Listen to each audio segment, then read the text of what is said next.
In 2011 and 2012, years before he began his own presidential campaign, Donald Trump repeatedly accused President Barack Obama of seeking war with Iran to help win the 2012 presidential election. He tweeted, "In order to get elected, @Barack Obama will start a war with Iran," in November 2011. Now that Obama's poll numbers are in tailspin, watch for him to launch a strike in Libya or Iran. He is desperate. October 9, 2012. Don't let Obama play the Iran card in order to start a war in order to get elected. Be careful, Republicans. October 22, 2012. On Thursday, January 2, 2020, President Donald Trump ordered the killing of Qasem Soleimani, a top Iranian military commander who was one of the most powerful men in the Middle East. General Soleimani, the head of the Islamic Revolutionary Guards Corps (IRGC) Quds Force, was killed by a drone attack on his convoy at an airport in Baghdad. Among those killed was Abu Mahdi al-Muhandis, deputy commander of Iran-backed militias in Iraq known as the Popular Mobilization Forces (PMF), and 5 others. The strike came just a few days after supporters of the Iran-backed Iraqi militia, Kataib Hezbollah, mobbed the U.S. Embassy in Baghdad. The breach at the embassy followed U.S. airstrikes on Sunday, December 29, 2019, that killed 25 fighters of the Kataib Hezbollah. Military said the strikes were in retaliation for last week's killing of an American contractor in Iraq.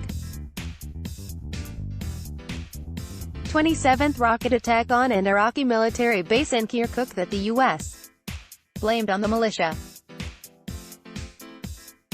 The Defense Department said Thursday that Soleimani had orchestrated attacks on coalition bases in Iraq over the last several months, including the attack on December 27, culminating in the death and wounding of additional American and Iraqi personnel. The assassination of General Soleimani came with Trump's approval rating languishing at 42.4%, according to a model by 538, and he is the first U.S. president to face an impeachment trial while running for re-election. Interestingly, Trump is not the only U.S. bombing or killing someone of high value when domestic politics shows a high disapproval rating at home. The trend has repeated many times since at least the time of Bill Clinton, 1993 to 2000, during the Monica Lewinsky scandal in 1998 and 1999. President Bill Clinton initiated bombing campaigns in Sudan and in Iraq, and critics claimed he was trying to divert attention. The Al-Shifa factory in Khartoum was the largest manufacturer of medicines in all of Sudan, producing over half of the country's pharmaceutical products and specializing in anti-malaria drugs. It was pulverized, reduced to nothing but broken concrete and iron bars, leaving thousands of brown bottles of veterinary and other medicines littered across the sand on the direct orders of Bill Clinton on August 20, 1998. The strike was in retaliation for Osama bin Laden's recent bombings of the U.S. embassies in Kenya and Tanzania, when it was pointed out to the Clinton administration that they had just eliminated one of Sudan's major medical suppliers. Spokespeople claimed the plant was actually a disguised chemical weapons factory. They insisted that soil samples taken outside the plant had shown the presence of a substance known as EMTA, whose only function was to make the nerve gas VX. The plant, they said, was heavily guarded,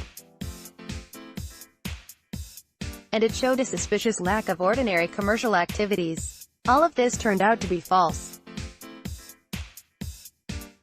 Back in December 1998, Clinton authorized airstrikes against Iraq, then controlled by Saddam Hussein, only a day after the House of Representatives accused him of high crimes and misdemeanors, in relation to his affair with the White House intern Monica Lewinsky. The following day, Dec. 17, 1998, The New York Times had the headline, "Impeachment Vote in House Delayed as Clinton Launches Iraq Airstrike," citing military need to move swiftly. This article is currently available online via the NYT Time Machine. President Clinton ordered a strong, sustained series of airstrikes against Iraq today, defending the attack as unavoidable even as incensed congressional Republicans charged that it was politically timed to stave off the pending resolution to impeach him in the House of Representatives. Iraq has abused its final chance, Clinton declared in an address to the nation Wednesday night as televised scenes from Baghdad reverberated with flashes of explosions and anti-aircraft fire. Even as he spoke, House Republican leaders, yielding to the eruption in the Iraq crisis, postponed their plans to bring the impeachment debate today. "We're going to defer," said Speaker-designate Bob Livingston, in careful comments emphasizing support for the troops involved in the exercise. Is Trump, like Clinton, attempting to wag the dog, a colloquialism that means to distract attention away from a political scandal, in this case impeachment in the Senate, and probable removal from office, often through military action? As we all know now, Clinton's strategy to wag the dog by launching an airstrike on Iraq during impeachment proceedings against him ultimately didn't work. Clinton was impeached just 2 days after the strike. President Ronald Reagan invaded Grenada and attacked Libya. That boosted his popularity at home. Citing the threat posed to American nationals on the Caribbean nation of Grenada by that nation's pro-Marxist regime, on October 25 in 1983, President Reagan ordered U.S. forces to invade the island and to secure their safety. In little more than a week, Grenada's government was overthrown. The operation was codenamed Operation Urgent Fury, but it was neither urgent nor furious. It was carried out mainly to serve perceived political needs inside the United States. Geostrategic reasons were secondary. Most political observers noted that the invasion had taken place days after an explosion in a U.S. military installation in Lebanon had killed more than 240 U.S. troops, which was a serious embarrassment for tough-talking Reagan.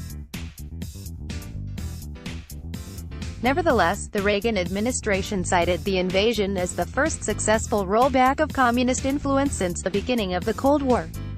In public, Reagan and his aides justified their invasion with 3 arguments. First, they depicted Grenada's regime as murderous, anti-American and supported by Cuba. This was true, but it did not make Grenada a threat to the United States.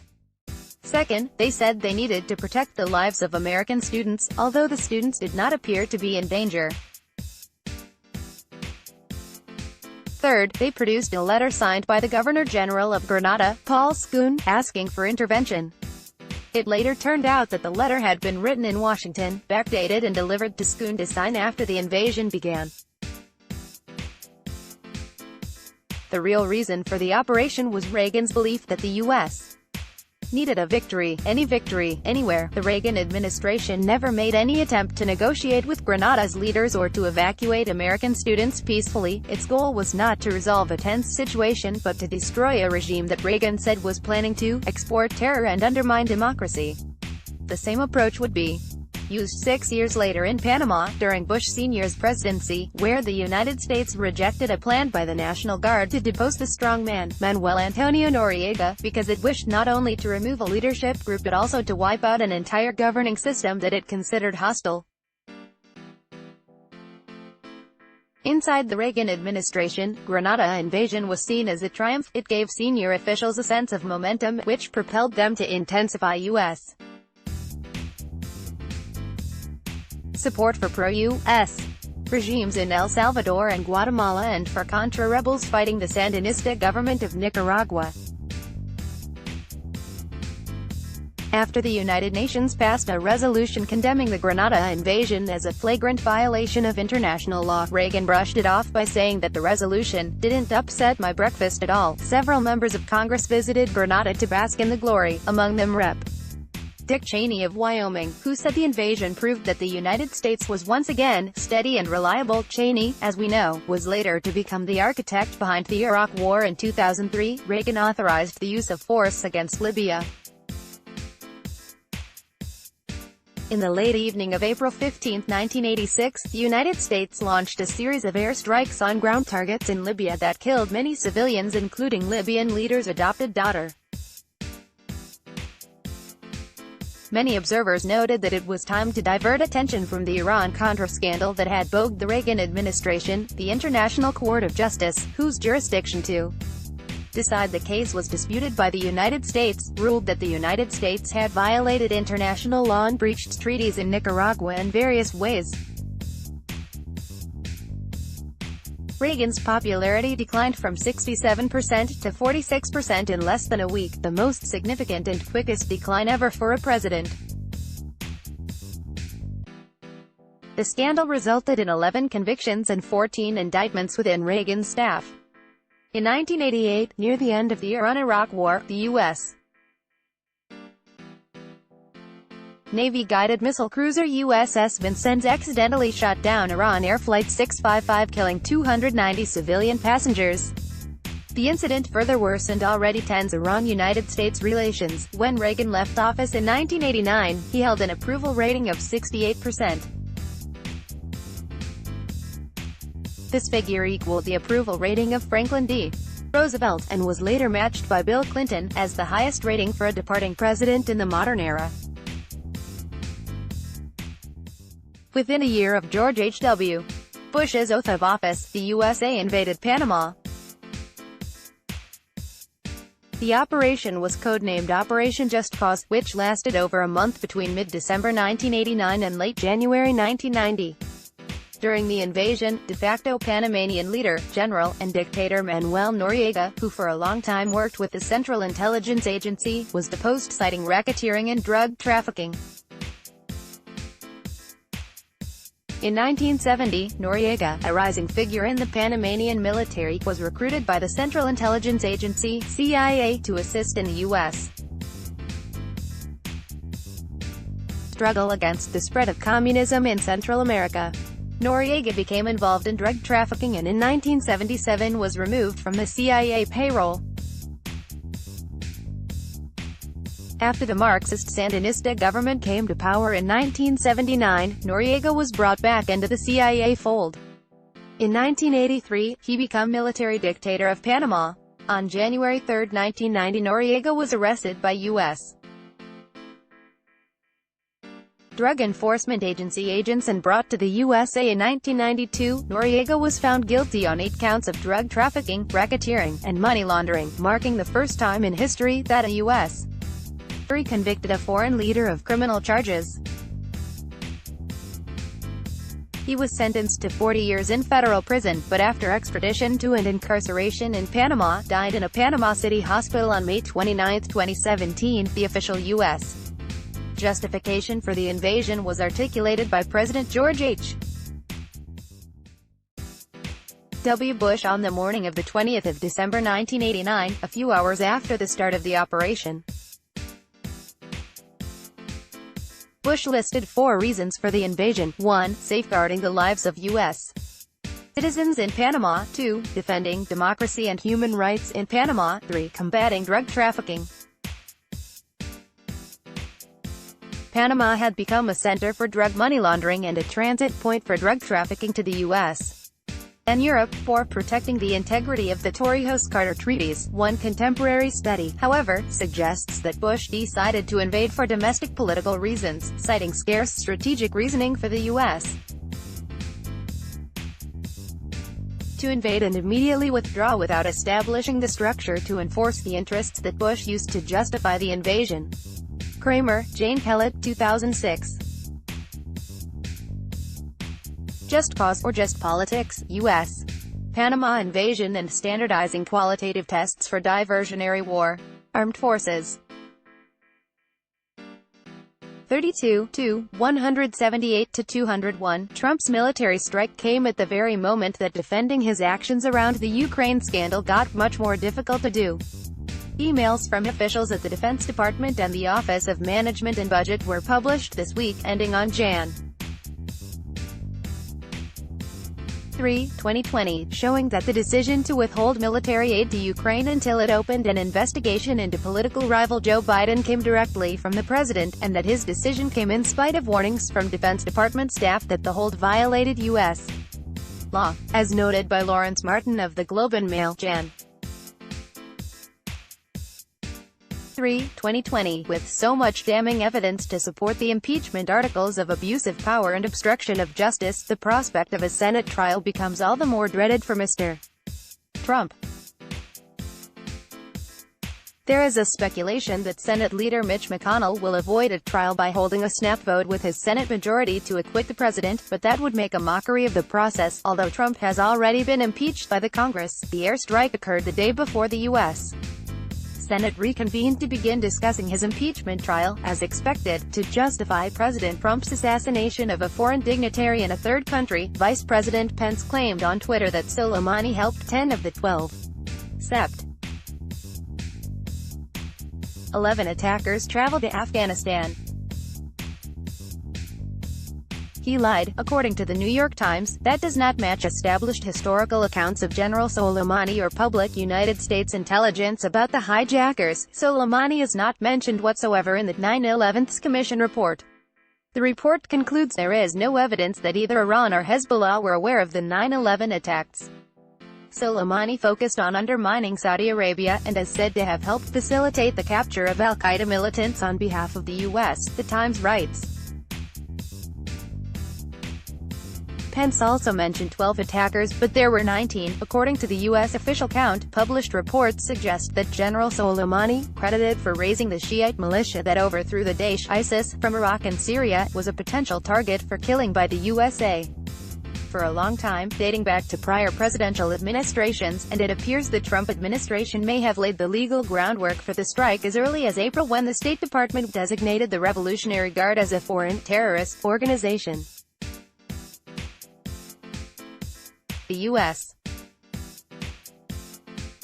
intelligence had been tracking Soleimani's movements throughout the region, and the strike depended on his appearance at the airport. Otherwise, it would have been called off. While defending President Trump's decision, the Department of Defense released a statement saying that Trump ordered the attack as General Soleimani was actively developing plans to attack American diplomats and service members in Iraq and throughout the region.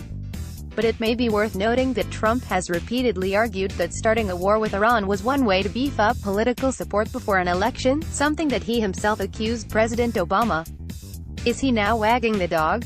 After all, with his back against the wall, the timing for the attack could not have been any better for him. Trump has tried to justify the assassination of General Soleimani by saying that it was to stop a war, not to start one. Facts are quite different. From the very first day in the White House, Trump had been the triggerman, and the best benefactor of Netanyahu and his apartheid regime in Israel, which has always wanted the USA to do its proxy war in the Muslim world, especially attack and destroy Iran since 1979, when the Popular Revolution replaced the Shah of Iran with a regime that it considered hostile. Trump set the stage for the rising U.S.-Iran tensions by fulfilling a campaign promise to abandon former President Obama's landmark nuclear deal with Iran in May 2018. Reimposed sanctions against Iran and its trade partners, further isolating the U.S.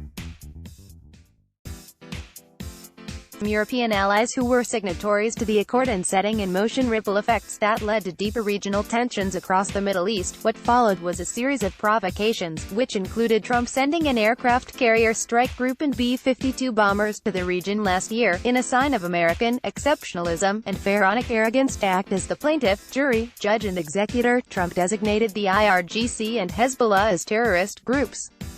Thus, the execution of Soleimani came easy for him. This latest assassination of a very high-ranking government officials of Iran by the Trump administration, however, marks a major escalation in tensions between the two governments. Never before has a government minister or general of a foreign nation been killed by the U.S. forces without declaring a state of war against that country. U.S. officials said 3,000 additional troops would be sent to the Middle East as a precaution. Predictably, Netanyahu has praised Trump for killing Soleimani, while Prime Minister Adel Abdul Mahdi of Iraq has labeled the missile strike as a brazen violation of Iraq's sovereignty and a blatant attack on the nation's dignity. Iran's ambassador to the United Nations has warned the U.S. has started a military war by an act of terror. He declared Iran has to act, and we will act. Meanwhile, Iraqi state television said there had been another airstrike in the country, 24 hours after the killing of Soleimani. An Iraqi army source told the Reuters news agency that 6 people were killed in the new strike, which hit a medical convoy of Iraqi militia in the early hours of Saturday, January 4, 2020, morning local time.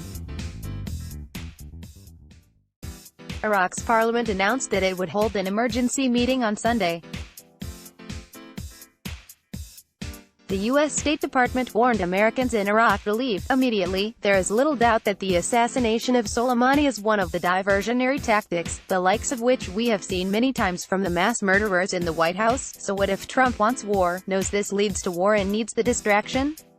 Real question is, will those with congressional authority step in and stop him? Representative Ilhan Omar, D-Min, posted to Twitter on Friday. House Speaker Nancy Pelosi said the strike was carried out without the consultation of Congress. In June of 2019, Pelosi had said that action against Iran must not be initiated without congressional approval, after Trump had approved and then reversed a decision to strike Iran over the downing of a U.S. drone. In a sign of Iraq's mounting anger over a U.S. drone attack that killed Iran's top general, Qasem Soleimani, as well as an Iraqi leader of Tehran-backed militias, Iraq's parliament on Sunday voted to expel U.S. military forces from the country. Iraq's Prime Minister Adel Abdul Mahdi told lawmakers that a timetable for the withdrawal of all foreign troops, including U.S. ones, was required for the sake of our national sovereignty. About 5,000 American troops are in various parts of Iraq. Mahdi described the strike authorized by President Donald Trump as a political assassination, and said it was time for American troops to leave. The resolution was supported by a majority of about 180 lawmakers present in Parliament, according to Iraqi media. The UN Secretary-General Antonio Guterres joined global calls for de-escalation as he cautioned that the world cannot afford another Gulf War. He is right. The last Gulf War was built on lies, something that Trump himself has often complained about. Will he be now the culprit starting the new one to wag the dog? History repeats. Only the wise ones take the lessons from it, while the fools and arrogant ones only repeat the blunders. Please donate today. Did you enjoy this article? Then please consider donating today to ensure that Eurasia Review can continue to be able to provide similar content. Let's block ads. Why?